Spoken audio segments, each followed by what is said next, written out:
Greetings, salutations, and welcome inside to our humble abode here at League Unlock. Eric and Mark with you guys today, and we're getting to the nitty-gritty of the power rankings in the LCK. We're on to the top three. These are the serious contenders, and again, preseason power rankings, things usually change quite a bit from whatever we predict. Yeah, I'm certainly thinking there will be some changes here throughout the whole power rankings, but I think when you're looking here at the top three, you have to imagine that these teams will find a way to be this top tier in the LCK for 2019. Yeah, they'll definitely be the teams to look at, and at number three, it's the defending champions from KT Rolster. They got three entirely new starting lineup members coming in. Only Score and Smeb coming back, but bringing in the likes of BDD, you got an upgrade over UCal because BDD in 2018 was the best mid laner in Korea. Right, and we've hyped up UCal quite a bit, and we've talked about what an addition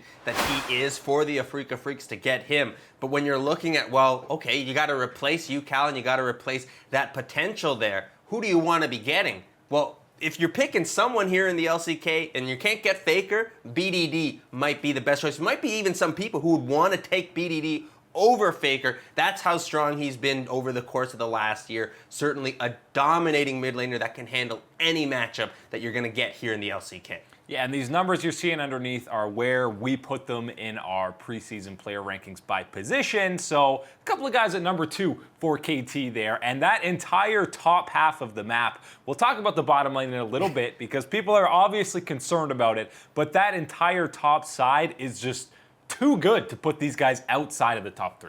And that's the crazy thing. When you had SKT assemble their Exodia right there, getting all the members that they wanted for the All-Star lineup, you still look at it and go, yeah, but, you know, KT Rolster's top side has to be the strongest here in the LCK. Smeb, Score, and BDD, that is the triple play that you want to be having there. That should be absolutely dominating here in the LCK. And again, we've talked about what the meta is right now throughout the entirety of these power rankings. It sounds like power might eventually shift back to the bottom lane as the patches start rolling out here for Season 9, but for at least the first few weeks of the spring split, you are going to see solo laners dominate, and who else would you rather have but Smeb and BDD? Right, and you have to talk about, of course, KT Rolster not making it out of quarterfinals, at Worlds this past year, losing to eventual champions Invictus Gaming.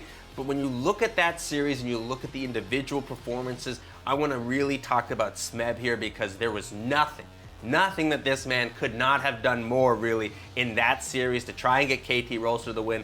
Going up against the Shy, going up against Duke, did everything he could to win it for KT Rolster, but just not enough here. Smeb is the all-star, staying with KT Rolster from that lineup last year. This is now his team, I believe. Him and Score have to be the guys to make the transition here into trying to finally get another victory for KT Rolster. And I'm still convinced that KT was the second best team at that World Championship, and if they somehow didn't draw IG or got them in the finals again, you're probably going to another 5th game between them. But the bottom lane here for KT is the biggest question mark, no doubt about it. You go from Deft and Mata to Snowflower and Gango, who's going to be a not known name, definitely not a household name coming in here. He was playing in Japan last year. He has played in the LCK before, but obviously going to be a huge downgrade from Deft and Mata. But I don't think it's as bad as people are expecting. And yeah, it'll probably be a middle tier bottom lane that we're looking at, but that top side's too good and it's going to help carry these guys. And Snowflower coming back to the LCK is something that I'm actually excited about. I think Snowflower here has to be the X factor when you're looking at the bottom lane and you're looking at KT Rolster and how far they will go, really, how much success they'll have, because you're gonna win games just based off of the pure strength of that top side of having Smeb there, Score in the jungle, and BDD. You're gonna win games just based off of having those players with that talent here. But the real question on how far, where your playoff ranking is going to be, how far you're going to be able to push through these type of gauntlet situations is going to be on how well Snowflower performs in the bottom lane, because I think he's absolutely the key in letting Gango perform the way he wants to perform here in the LCK, and against the competition that they're going to be going against, Snowflower's engages will have to be on point. And there's no doubt that Zeitnot was the best AD carry in the Turkish league, but I gotta think that Snowflower did played a huge role in grooming him into what people were considering maybe a world-class AD carry, and he did show up on the international stage. That bottom lane, time and time again for Supermassive, people were saying the bottom lane is their win condition. They've got to play through there. It's clearly their main strength. And for a guy like Snowflower who loves to engage, roam, get his teammates involved, and get things rolling for the squad, imagine, no flame here, but imagine going from Fabulous to Smeb in the top lane. How is that going to feel? Man, it feels bad there because, of course, it sounds like a little bit of flame, but if you're going from someone else and you're getting Smeb as the other guy, I don't care what the other guy's name was, that's a major upgrade for you.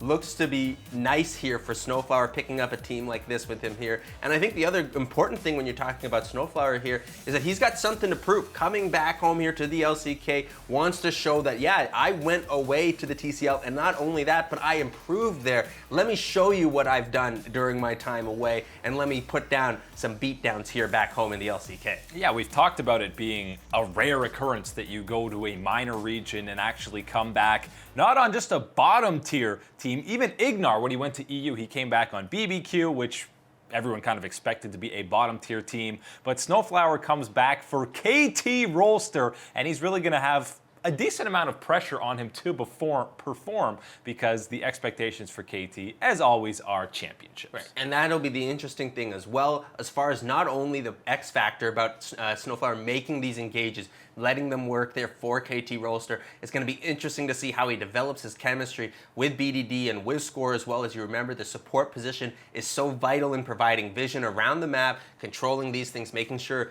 that is taken accounted for there. And I think that his chemistry developing with BDD and Score will be so important as far as how much they really will get out of Snowflower from that bottom side. And the name of the game in 2019 spring, in the LCK at least, will be new bottom lanes developing new synergy. So we'll see where Snowflower and Gango actually rank for that spring split.